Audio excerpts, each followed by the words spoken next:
You going to All right. introduce us here, or you want me to? Oh, yeah, I'll introduce.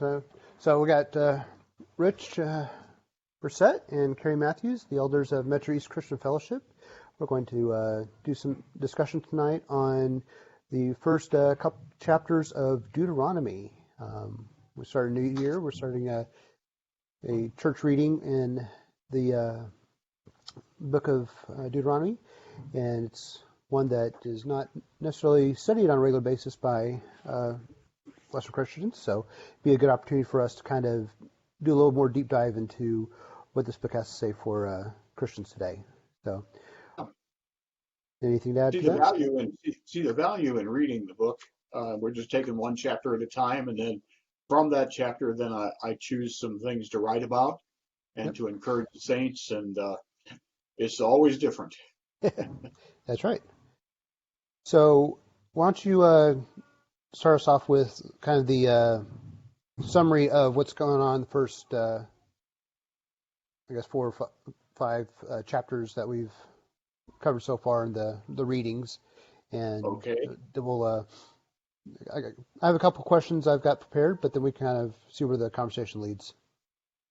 Oh, wonderful. You want me to just start with chapter 1 then, Yeah, or just like I said, a couple minutes on questions? each Okay. chapter, and we'll see go from there. So the history of Israel, of course, is being reviewed actually up to this point. Whether stalled in Kadesh is the title of the first week's devotion, but or the first day's devotion. But it's a recounting of Israel's history in the desert from the Sinai experience at Mount Sinai and the delay there all the way to Canaan.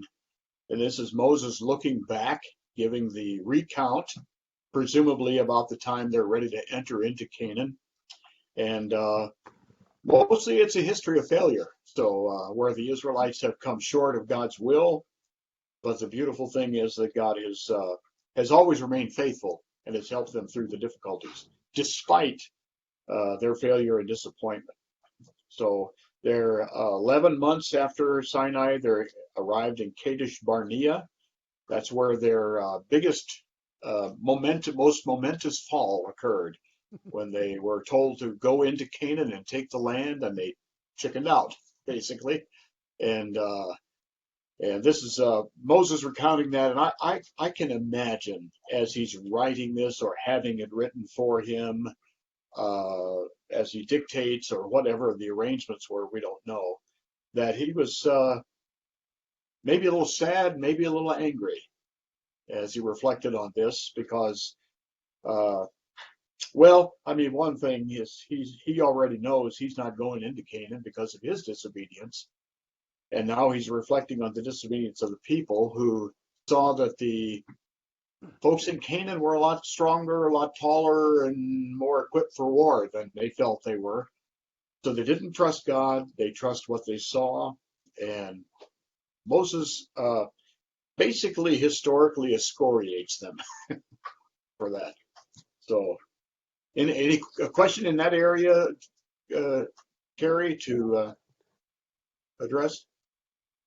I've got the book pulled up here on my phone, and I'm just kind of quickly rehashing what you covered there. No, I think that's a good review. So yeah, if you want to jump to chapter 2 and Yeah. Well, my take on it then at the end there was simply that we've all faced tall obstacles, difficulties, right. and we too have fallen short quite often.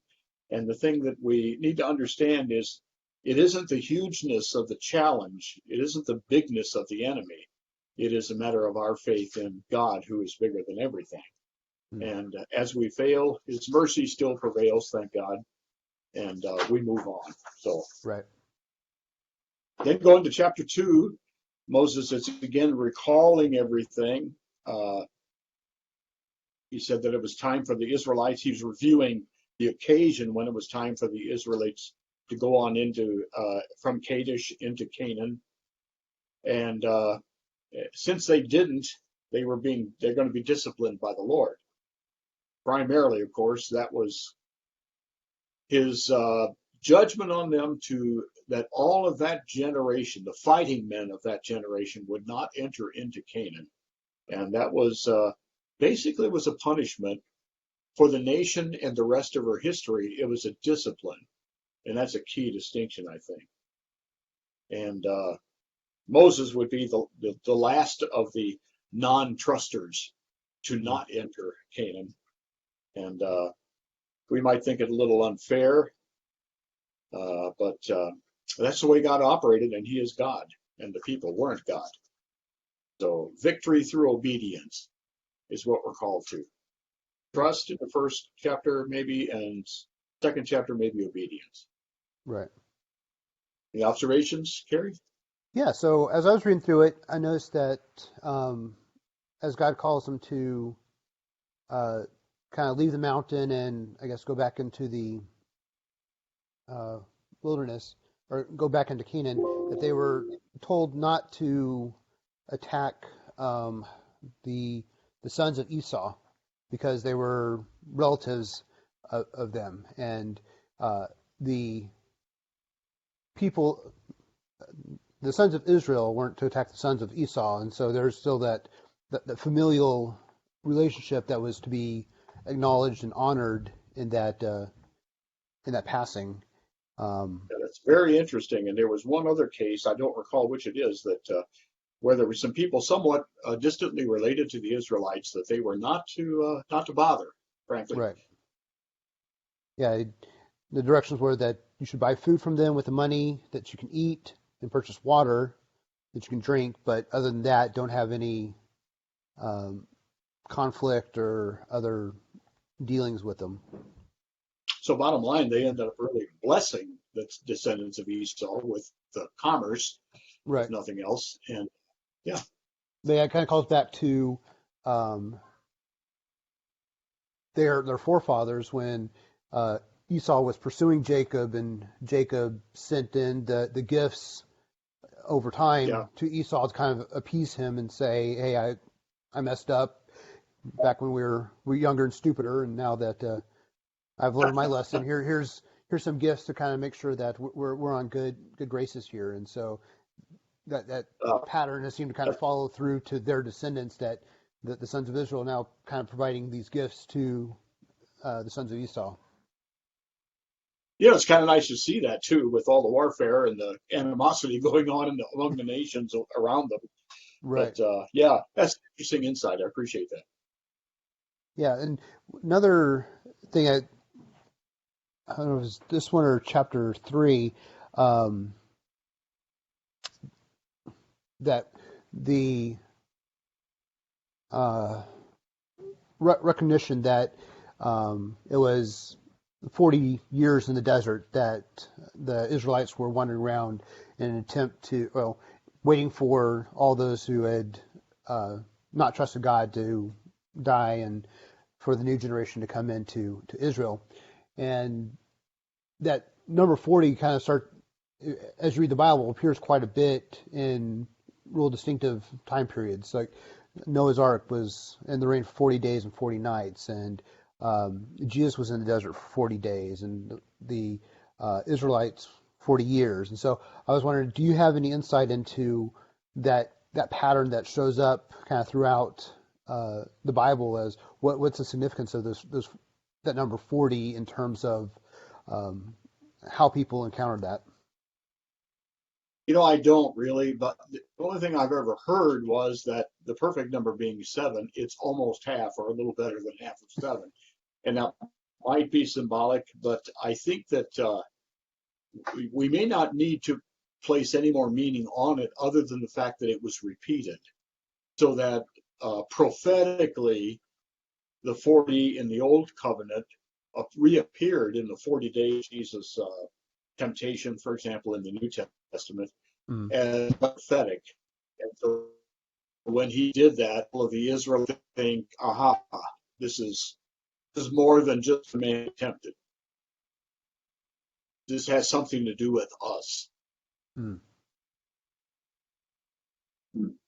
of a flag or like you said, a recognition that what was going on with Jesus was applicable to the Jews as well. Is that kind of what you're pointing to? Yeah, point of interest, more or less. And we see that with the number 7. Of course, that's more prominent in the New Testament. The number 10 and number 6 is usually some evil befalling the nation Hmm. or the church, of course, in Revelation, and triple there. I don't know much more than that. There Okay. probably are some great opinions on that, but I don't have one. You don't have one, huh? Like I said, one thing Yeah, I noticed that it was kind of weird. Dustin or Moses in his recounting that they wandered around for 38 years and then, or it was, they wandered for 2 years and he kind of specified the different stops they made and then it jumps 38 years and 38 years later we're back to Canaan. right. So that intermediate period is kind of just a quick jump, um, but the fact that it's all 40 years is that time period is kind of what they're shooting for. I was wondering if there's maybe some Right. larger And significance. and that represent 30 or 40 represented a generation basically. And Okay. so that generation of the warriors of Israel had to die. The fighting men of Israel had to die, and that was probably part of that 40-year determination. So that 38 years that seems to go by very quickly. Of course, it didn't for Israel, Right. but it goes by. It's basically just a circling around the desert, until God says you're ready. Right. We often feel is we're just spinning our wheels and God is preparing something. Yeah. All right. So you want to give a summary of chapter 3? Yeah, I don't have my notes with me on that one, but I Oh, can find them. okay. Why don't you comment on it here and see what you got? I had it all together here and I Okay. didn't. So Yeah. I don't have put it together in notes. I'm just kind of winging it from my readings this week, but let's do a quick summary here. So again, Moses still recounting the conquests that Israel made as they entered into the Promised Land. Um, talked about the different kings that came out to meet them in battle and how uh, God had delivered the Israelites or delivered their enemies into the hands of the Israelites. So talked about Og, king of Bashan, and then Cheyenne, the king of the Amorites, was kind of another king that was overcome. uh-huh. Uh, the Shion, king of Heshbon. Uh, there are 2 kings of the Amorites. Uh, a lot of geographical locations here, uh, kind of providing boundaries of how the exploits occurred. I Uh-huh. guess without a map, it probably doesn't make a lot of sense to a modern reader to kind of go over these, but Uh-huh. I think having a map would definitely provide a clearer understanding of what Moses is describing. And certainly Uh, to Israel too. yeah, It and meant a then lot. yeah, near the let's see here, about mid chapter, he talks about how the areas that had been conquered by the Israelites as they came into the Promised Land were then allocated to the different tribes. So Jair, the son of Manasseh, took all the region of Argob uh, up to the border of the Jezreelites and the Mechathites. And then to Machir, he gave Gilead. Uh, so yeah, there's just that recounting of what had occurred up to that point that before Moses turns it over to Joshua. Yeah. A lot of seasons of learning from lessons and battles and directions from the Lord. And but it's still a restoration of failure pretty much. And again, I think one thing we draw at is just a very familiar reminder that we too fail, and that it's a faith that we need to begin to trust the Lord or continue to trust the Lord Hmm. in the things that He's called us to do and not back away. Of course, as he wraps up this history, there are a whole lot of other exigencies going on. So, but I just think of, us facing obstacles. And I often think of the trouble that Israel had when I run into something in my own life, Right. and try not to take the same turn Israel did most of the time, and try to look at my history too, the way Moses looked at Israel's history. I think it's a good thing to reflect on that. So, like years or seasons of my life when my obedience wasn't what it ought to have been. Other seasons of victory when I maybe took credit for it myself wrongly. And but I can always remember the chastisement of the Lord. Mm.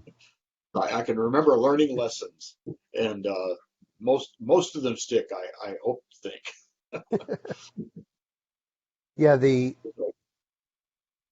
name Israel being the one who wrestles with God, being the meaning behind that name, and how that's kind of uh, the history of the people. They wrestle with God, and they get their hip broken and then restored, and then they wrestle with God some more, and they get conquered, and they wrestle with God, get restored.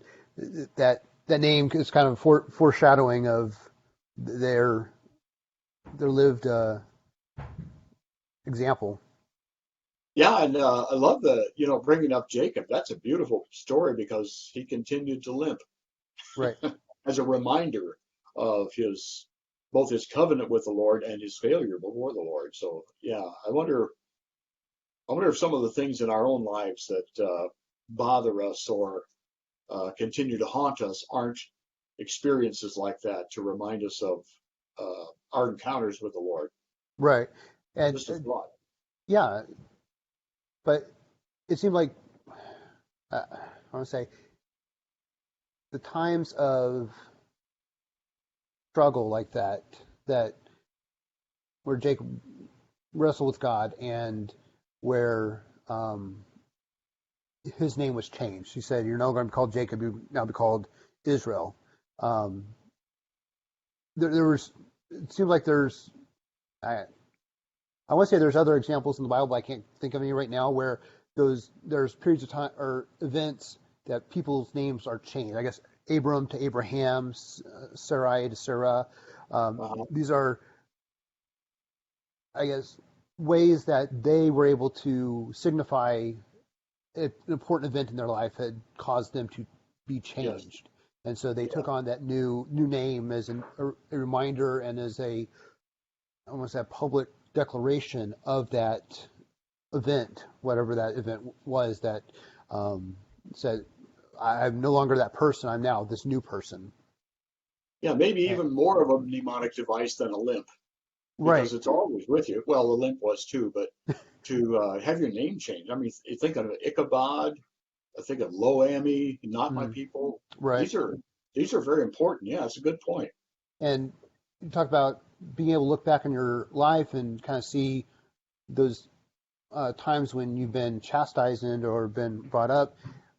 Our culture really doesn't take that changing your name as a um, as a point in time of before this I was one way and now I'm a new way, because we don't use that as a signifier. But it seems like there might be some wisdom in that practice to really show that a a change has occurred in one's Yes, life, and couldn't to agree with you more. re I don't say publicize that change, so that people relate to you in that new way, and you kind of really take on that new identity after whatever that event was. Yeah, and the rare faithfulness of God's people when they do change is noticeable by those around too. Hmm. And I think it's also personal because, like in James later, of course, in the New Testament, the whole idea that the sufferings that we endure build us in our faith. In fact, that's a common theme in the New Testament that having gone through sufferings, we grow, and perhaps we ought to welcome those a little bit more, both discipline and other types of problems that come our way to test our faith. Sure. And always fascinated that testing of faith to prove our faith isn't meant to prove it to God, because he knows the level of our faith. It's Right. always to prove to ourselves. And so I take your point that Israel and we learn in the process of growth about who we are and who we need to be. Yeah. Especially who we need to be. Right. And I think that's kind of the point with those name changes is as those individuals' names were changed, it was kind of a redirecting of their path in life on this is where you need to be going. This is who you are now and who you're to become. So Abram to Abraham, the father of many, that was kind of the promise made to him. And so his name changed after that, even though he didn't receive that, the fulfillment of that promise in Isaac until years later. But that was still that turning point where he could look forward and say, this is who I am now. Excellent point. Yeah. And I think, that it's just the whole history of God's plan just takes shape. And, if the misadventures of Israel or us might throw a wrench into the works, God has always got a way to work around that and still continue this redemptive plan of his all the way into the New Testament for us on whom the end of the ages has come. The blessing.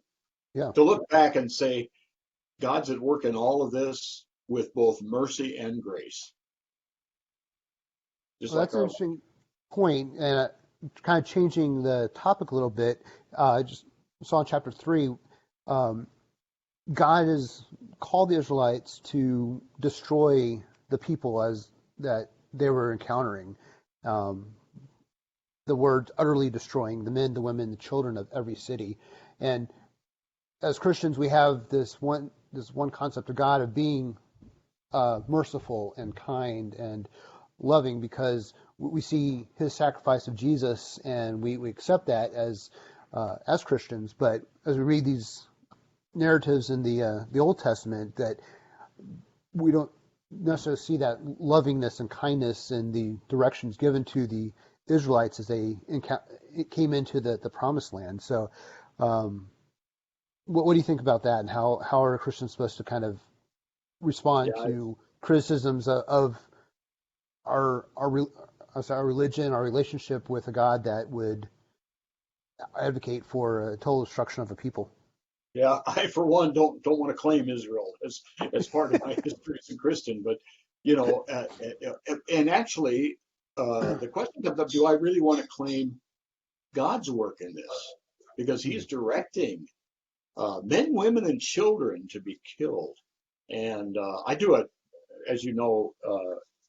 At one point during the devotions during the week, I did a longer treatise on this topic and how we deal with that. And a couple of the things,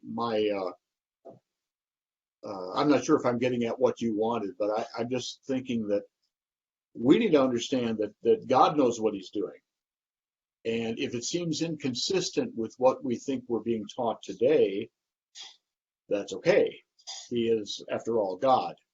Yeah. And the other thing, of course, was the terrible, destructive nature of the idolatry and worship on the high places and under the trees and all kinds of nasty stuff going on among the nations, that God said, this is so abominable. I don't want you to even touch it. So you're going to have to just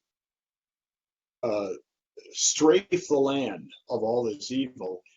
And another angle that I think is really important here is that we say, well, these people were basically innocent. They're not lovers of God, and so they worship their God. So why wasn't that okay? And why did God be so mean with them? We don't know that God didn't work with those nations and plead with them and try to direct them in similar ways that he did Israel. We know they're not the chosen people, but we don't know that what God might have done in history uh, offers and gestures to those people, and they rebuked him and said, "No, we won't do that." And so maybe in their story, there's a whole history of rejecting God, Mm. and this is the punishment that they've received. Just a Right. thought. So it's something to think about, not necessarily supported by any biblical narrative that they had any previous history or interactions with the God of the Israelites, but that definitely Yeah, but something to I think think we have about. a hint at it when we look back at the Tower of Babel, Okay. where it's clear that the people in Babylon and Babel had an understanding that this was wrong, and that Mm. they were puffing themselves up in pride and saying, "We can build this and we can become like God," or all Right. the inferences that are there too appending. And so it almost seems like God is showing that his anger and his retribution were justified. And Mm. the interesting thing about, you know, separating the languages and saying, "Okay, I'm not going to allow you to get to this place of temptation to take my place Mm. anymore, because I'm going to bust you up into different categories of people, even Different peoples, colors." yeah. Right. Yeah. So that's an interesting point that they did have that history of Babel and all the people groups that were dispersed from that point with their confused languages and stuff. That they had all come from basically Noah and his family who had known God. So yeah, that's a good point that they, their ancestors, and I don't have on top of my head. There's like 400 years between um, Joseph being becoming like second ruler of Egypt, and then the people of Israel leaving Egypt. So there's at least 400 years time period there. But do we have any idea of how many generations between Moses and the Israelites coming into the Promised Land and Babel? That Oh, there would be yeah. a time period between that they knew of God through Noah and his family. They kind of put that aside as they built that Tower of Babel. God dispersed them, and so they took whatever piecemeal knowledge that they may have learned but had rejected and took that with them. And so when you Yeah. get to the Canaanites and Yeah, it's a little hard. I think others, the Bible indicates it's a long time. And, I right? take a Hebrewism, the Hebrews were not real specific on that unless Mm, God said it and right. delivered that information. But to a Hebrew, they just say, long time. It was a long time. Yeah. There Yeah. are some attempts to build time zones, but Right. But that's an interesting consideration. I thought about that. Yeah, they all had come from Babel at one point and had some rudimentary understanding and a desire to approach God, even from a boastful, proud perspective. They wanted to raise themselves up to heaven. But right. yeah, so yeah, maybe they did have that previous understanding, if not interaction, with God, and God finally said that that's enough, and that was their punishment. Yeah, it clearly comes across as punishment, as God's move. Now, it almost sounds like he's actually threatened by that, which we know better. But the way it comes across is, I'm not going to let you get that close to Hmm. being your own gods here, so I'm going to disperse you. But either way, it's retributive and a punishment to the world. Really, Right. nationalities came from there. Yeah. And so, yeah, in your uh, little devotional you sent out about this topic, one of the things that struck me was, yeah, if God says to strike down the men, women, and children, who are we to question God? But at the same time, we look at from our perspective in the 20th century, 21st century, in the United States of America, and we'd say, well, someone claimed to hear from God that they needed to do something that we would consider to be abhorrent, whether it's murder or taking child brides or something else like that, that we would almost automatically, without much reflection, say that can't be from God, that is unholy and should be rejected. And yet, how do we have the where do we draw that line and say, even though I find that to be abhorrent, I can see that being of God, or these things are totally off the table? What do you say Well, to something like that? it is off-putting. Honestly, I remember a sage elder in a previous church that I served who had such a problem with this. It just bothered him, his faith, so much that he constantly wanted to talk about this Hmm. because he wanted so much to hold on to his faith in God, but this was such a burr under the saddle that he was greatly disturbed by it. And that's why I took the time to write a little bit extra about that. In fact, double the length of usual. Uh, there's another point there too that I make a point of, and that is that we the Hebrews I mentioned before, they just say long time rather than being Right. too specific. But the Hebrew language structure is also the way in is like this, that it's never really that specific. A lot of times we'll see specifics like 600 of these or 1,020 of those, and but usually that's representative. In Gotcha. fact, we know in one or two cases that even in the scripture, that where all of the people were destroyed in a certain part of Canaan, a certain people group destroyed by Israel, they show up later on. So they aren't all dead. It's just Right. an exaggerative way of speaking Hmm. that does we can pretty much take from it. Well, they were many of them destroyed. We just don't know how many. Right. But I think that the thing is that the Hebrew language is just like that. It's Yeah. very non-specific. Hmm.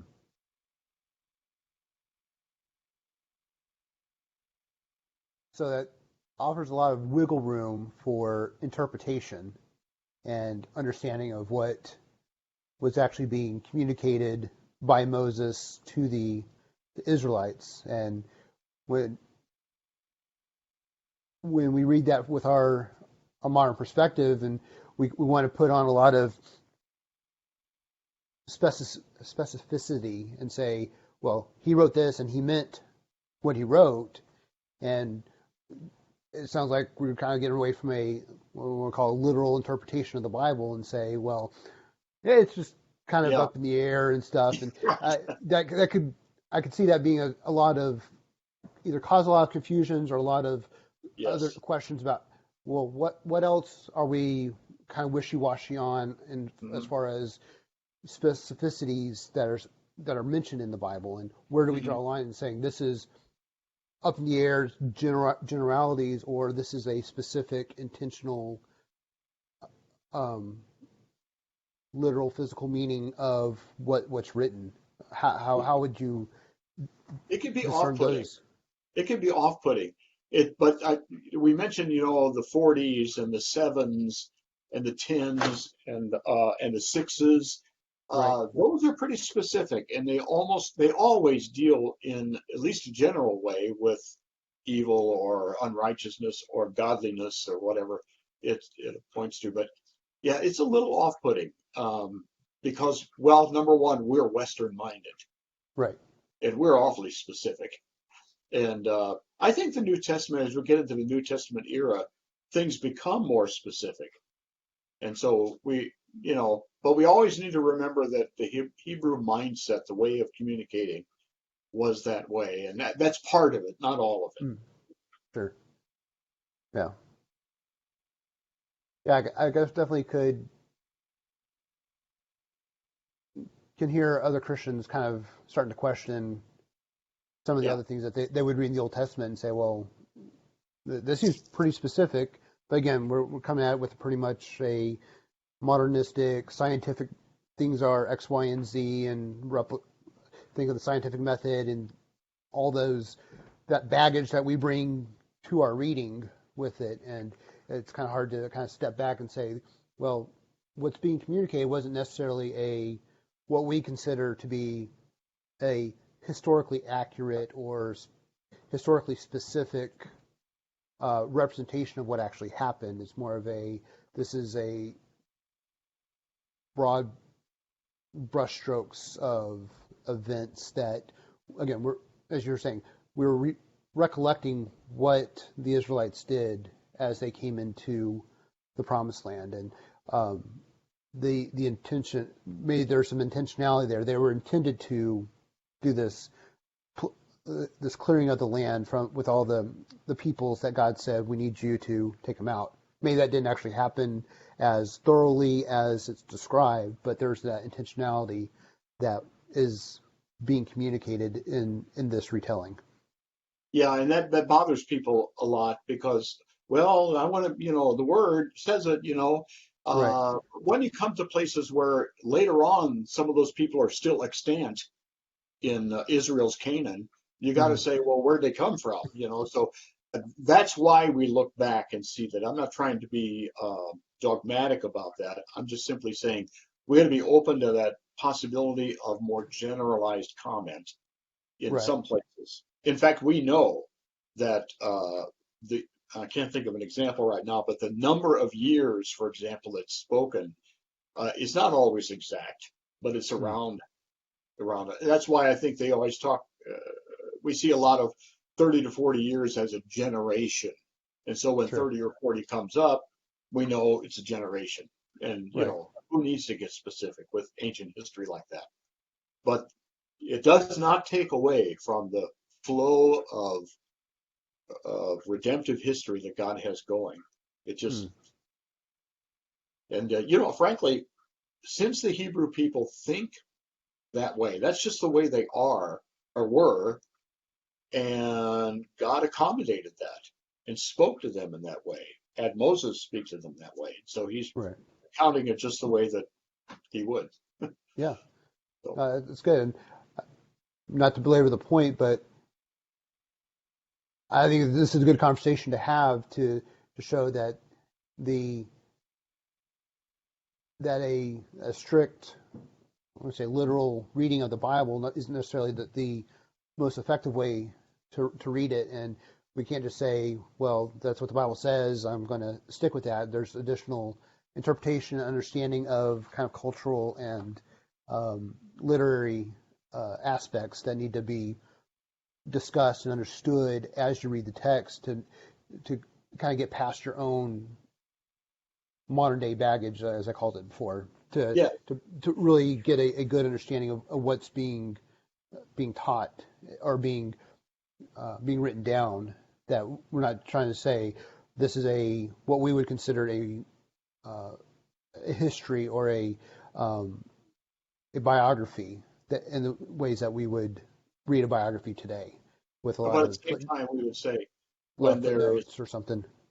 yeah, same time we would say when there is a difference, we're not saying that it's, well, I guess what I'm saying is as soon as we start dealing with this, we run the risk of some people thinking we're heretics, Right.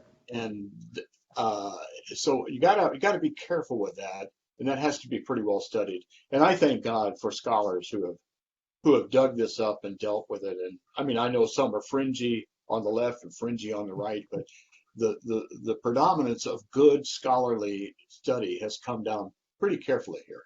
Yeah. Hmm. Good. Anything else in chapter 3, or you want to jump to chapter No, 4? that's fine. No, not particularly.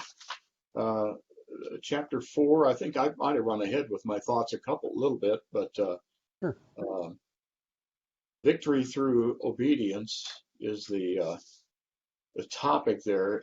Oh, that's on number 2. Oh, I know what I'm doing. I'm mixing up my days here with my chapters. Ah. So, yeah, like I did that a lot while I was doing it too. So, uh, let's see, 4, that would be 6 then, um, on the 6th of January. And I'm coming up with it right now. Here we go. the witness of the law. Made some comments there about Moses and the law. We Christians demean, I think, unnecessarily and perhaps wrongly, the law as being legalism all the time, when for Israel, it was what they had. It was Right. exactly what God wanted to give them. Because of the nature of their circumstances, the nature of the way they were led. I mean, here is essentially Moses, and then later on some Levites, helping him, but he's guiding 2.5 million people. Mm. When that happens, you got to be strict. You can't just say, let's leave the ends open here, because that's a difficult thing. And so I think we see a lot of more legalism there. And we're particularly prone to judge that because of the grace issue of the New Testament, that we're not bound by law anymore. In fact, we're dead to the law, but we Mm. honor the law. There's Paul's diatribe there. Right. And we respect it for what it is. And I came down with the word fences, that the law always was a fence. It used to be really narrow and really strict, and now it is an outside fence when we, people of grace, are following the Word of God, the Spirit of God who is within us.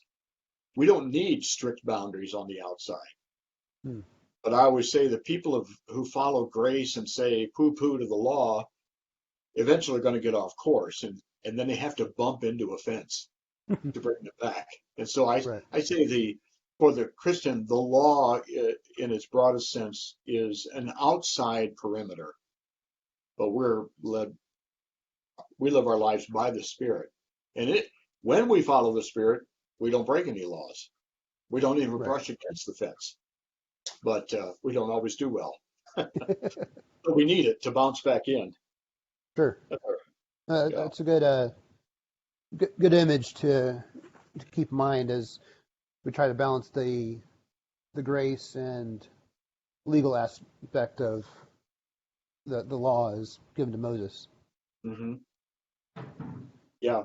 Um, well, anyway, laws are good when well constructed, clearly communicated, and enforced, even in our culture.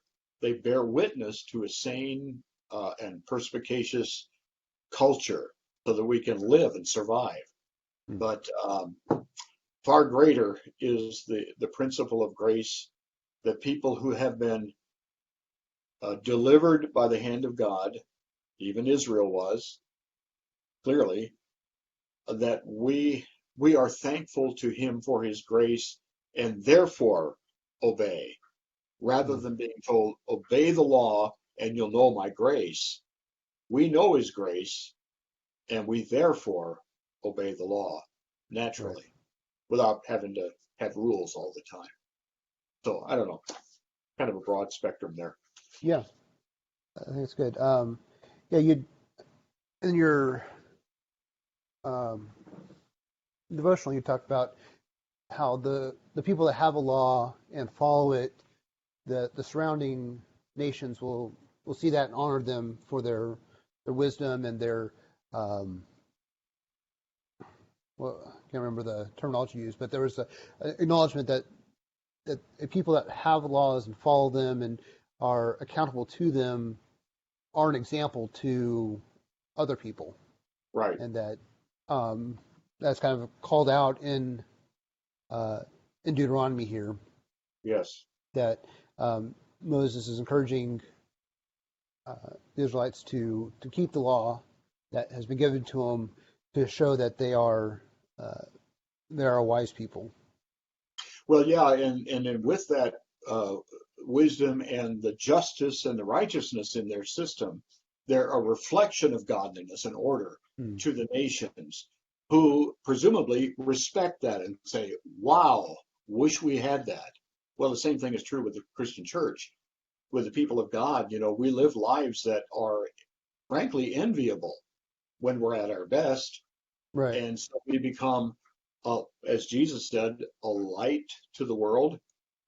But that's pretty old language, because God said a long time ago, I send you as a light to the nations, and you will call the nations to me. It didn't fare well at that. I can't say the church is doing all that great either from Right. objective perspective, but being a light means having something within that. I'm touching on that this Sunday. In fact, having something within us of God that shines and it Mm. draws attention and says, that is enviable. That is what we need. That's wisdom and righteousness and judgment. I can't argue with it. It just Right. glows with that. And so we are the light of the world. We can't put our light under a bushel basket, though. Very So it's true. almost like passive witness. Right. Right. Put some thoughts together in my head here. So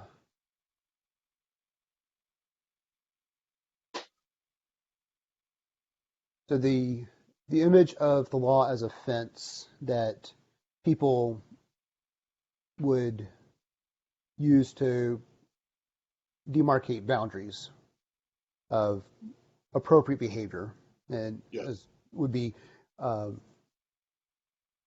it's used in the Old Testament. That the law was given that these are the things you should do and the things you should not do. And the way that law was kept was through the living it out in the life of the Israelites, that their lives would or that the law would be living in them, and they would be living out the law by their Right. actions. Mm-hmm. And so the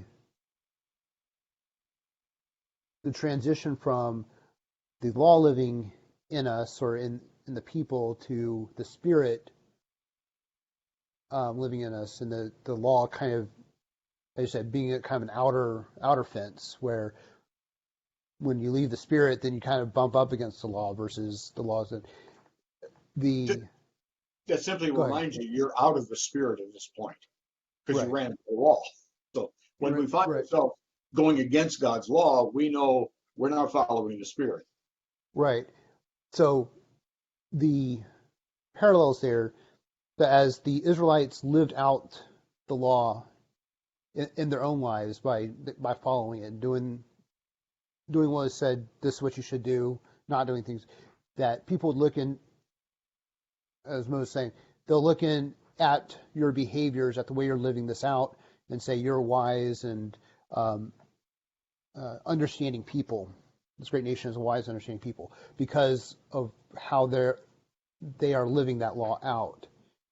And the parallel to that is people should be looking in at Christians and at the church and seeing the same thing by the Spirit that we are living out and embodying, and being able to follow in our own lives.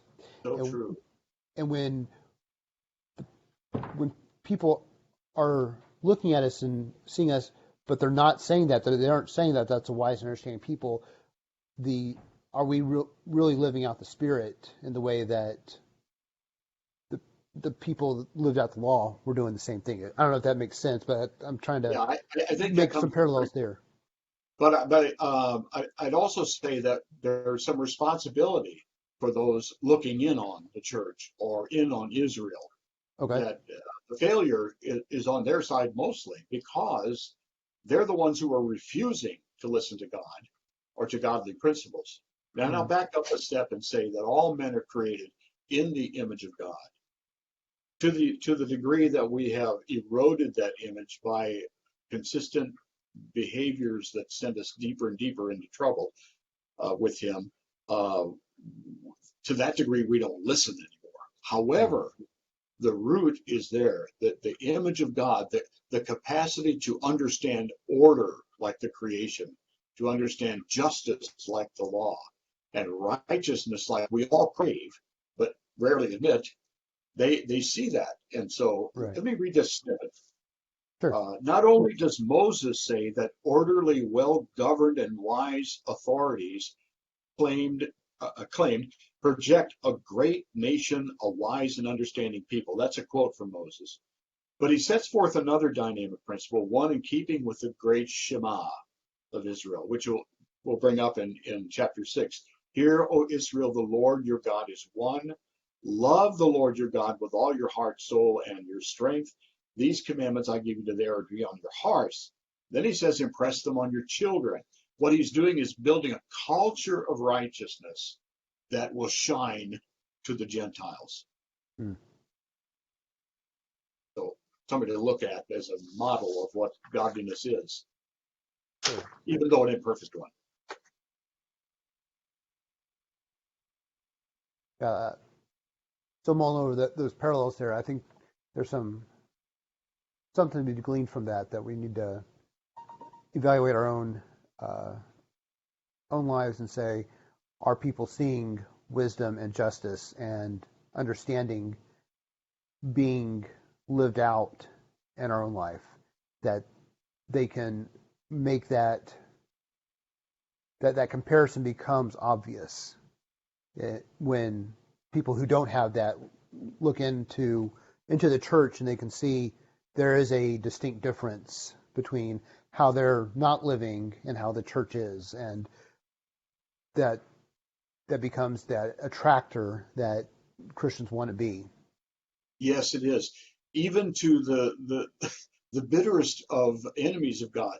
I remember as an adolescent and young adult man being outside. I was clearly outside the will of God. I was not a friend of God at all, but I had a friend named Paul who himself and his family showed me something really special. These were people who were joyful, who were orderly, who I would never expect ever to break a law, but always to be available to help people, and I saw them do it. That was a tremendous influence on me prior to my becoming a Christian. In fact, it's funny because after I was saved, I went to Paul, his father, Paul, who owned a store in town, to tell him and his wife, you had a powerful impact on me, and I want you to know that I've come to Christ. And that's just important to me because I wanted them to know that their light shone. Sure. If they ever doubted that they were making an impact, Yeah. they were. And so I always think of that in terms of how do people perceive me? Am I, again, with Moses' words, wise, judicious? Does my life reflect a certain maturity as a human being? Sure. And that's important. Yeah. I think that's a good aspiration for the people of Israel and for Christians today. Yeah, we have that in common. To look, we sure do. look for that in our own lives, that we're living that out to the point that we are a contrast to what the world sees, or when the world sees us, they see a contrast to what they expect, I guess. Yeah, I go a step further too, to add to this principle, when we're bringing in the concept of the fences, is that when we lose our way or are not the Christians we want to be, the followers of Christ, and we bump into the fences, or we show a little bit of our sinful nature uh,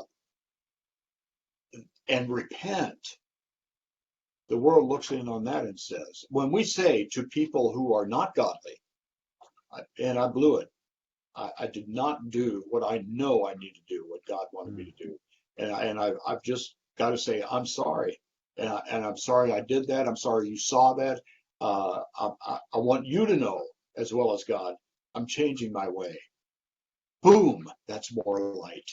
In fact, it's a unique light because it's a corrective light. And that impresses people to say, oh, people can change.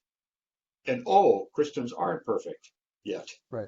I don't know. I think those are all important. I think so. I think Christians often get a bad rap for presenting a perfect image to the world, or wanting to present a perfect, unblemished image that we're supposed to reflect Christ, and He's perfect, and so we have to be perfect, and when we're not, then we have to kind of hide that and say that, well, when my imperfection shows, that diminishes Christ. Well, I think what you're saying there counteracts that and says, no, when we sin, that just makes Christ shine all the more, because we have the power to acknowledge it and then say, go to even those who aren't Christians and say, please forgive me, I messed up. Whereas they may not have that need to present that kind of honesty in those areas. No, they're shocked by it. They're shocked Yeah, by it. I think that's a good encouragement there, that we don't necessarily need to live perfect lives, and don't need to put that front on, or that facade on, that we have the ability to be more transparent, more blemished, if you will.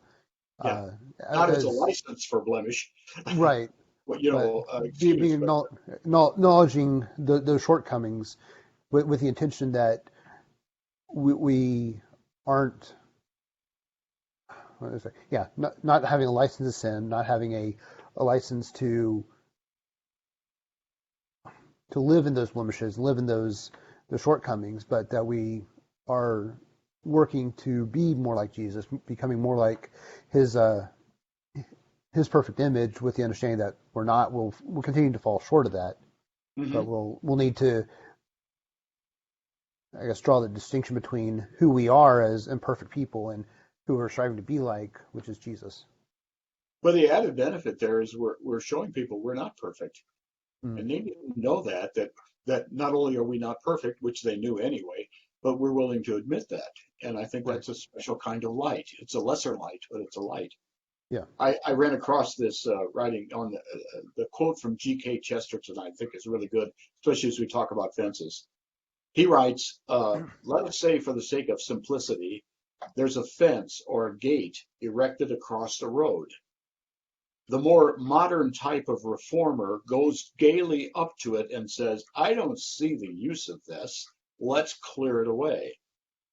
To which the more intelligent type of reformer will do well to answer, well, if you don't see the use of it, I certainly won't let you clear it away. Go away and think a while.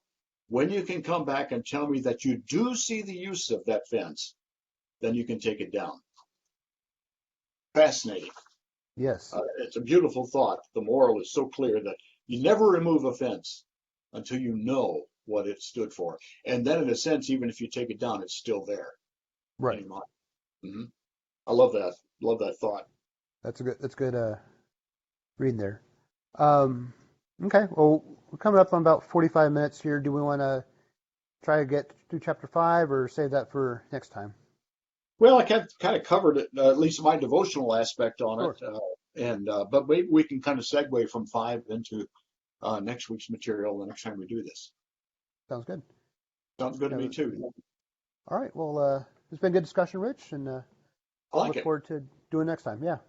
Yeah. Very good. I'll Thanks. stop the recording here.